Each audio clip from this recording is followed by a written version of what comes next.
Hello everyone. The purpose of this video is to give us an overview of the process that we use to develop our coaching philosophy statement. And then two, to share the thinking behind the process.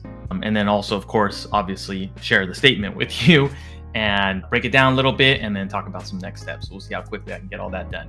We were looking to develop our regional coaching philosophy, and so we engage in different dialogic talk structures to do that. We recognize that we have a framework, which is the ASLF, to anchor our instructional coaching. We know that we have the tool of Teach Boost. We have not created a coaching philosophy. Now, why might we need one?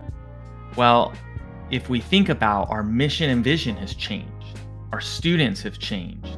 The context of how teaching and learning is experienced is different. Everything after the pandemic has shifted so much and affected how instruction occurs in the classroom. As much as we want to say good instruction is good instruction, that's true. There are certain elements that are core and foundational to effective instruction, and we recognize that, like my math teachers out there know what I'm talking about. You change one variable in an equation and the whole equation is different now.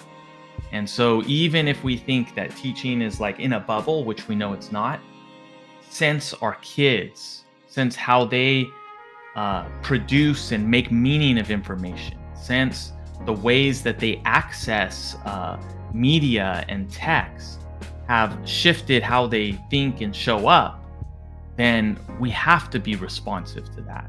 And in that responsiveness, in that same vein, we're thinking about, okay, how do we coach that though?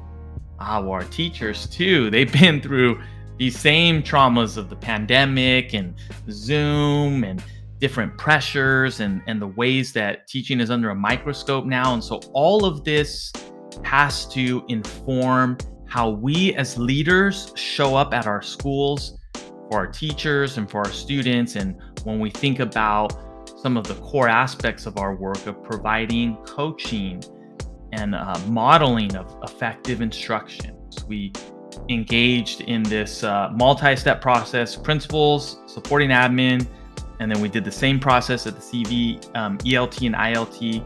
And then I came up with like a preliminary draft, got all these patterns and stuff on a Google Doc, and I sent that out to everybody. And then what we're going to have here is what's going to be revealed at the leadership launch. So we first began by talking about the different contexts that coaching occurs. You guys remember this. Think of a time when you receive quality coaching, and then you really tried to think of what those elements were. And then you shared that in a Think, Pair, Share, which is one of our dialogic talk structures, right? For Q4, we wanted to like model and really get us comfortable using these talk structures, using these culturally responsive teaching strategies, because this is what we're asking of our teachers. We did use Give One, Get One later. And so we did a couple rounds of that. Then we got into groups. In our groups, we looked for patterns that had emerged. We did that for about 10 minutes or so. And this is what our principals came up with. I highlighted some things here. I'm not going to go over all this. We did the same thing, supporting admin. Here's their posters. And then again, we repeated this on the 22nd with the ELT and ILT teams. Okay, so this is what we came up with. We believe impactful instructional coaching ... includes these 6 elements. This is our coaching philosophy statement. These beliefs about what constitutes impactful instructional coaching. Number 1, it builds a shared vision and goal. Next is built on a supportive relationship and mutual trust. Is grounded in the well-being of students, both social, emotional, and academic. Number 4, acknowledges the role of positionality, identity markers, race, ethnicity, and culture in the coaching relationship. Number 5, emphasizes joy, celebration, and asset orientation. And then finally, includes follow-up and follow-through from both sides. So these emerged when we went through these processes to really get us to dig deep and think about what we feel comprises effective coaching. We captured these on these posters with 3 different groups of site and regional leaders. So our next steps. Number 1, we reflect upon our own experiences as coaches and how the beliefs from this statement could have and have played a role in our coaching experiences. And as we reflect on that, we think about, I remember for myself, a lot of my instructional coaching back in the day when I first started, especially like NCLB, the high stakes, it was like so transactional. Like, I want to get the teachers to adopt this type of teaching, right? And just not good. and that's impacted me, right? That I wouldn't be honest if I said that didn't impact how I show up. And so I reflect on that and I think, okay, how can I show up maybe with different beliefs and values?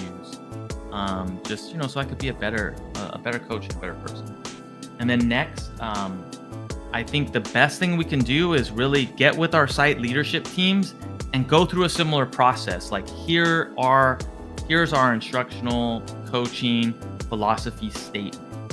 How do we want to use instructional coaching? How are we going to plan and explore with our school teams on like the purpose of it? What cycles we're going to be engaged in.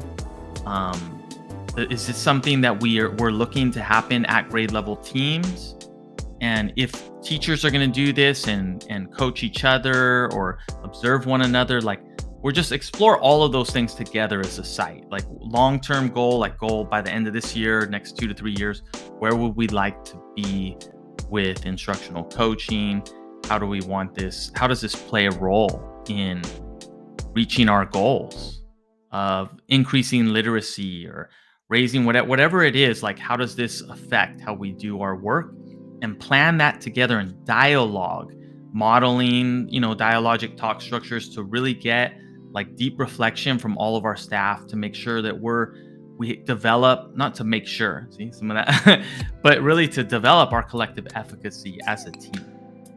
That's it'll be a great team builder, and also a great way just to calibrate so that the experience is, positive for everybody.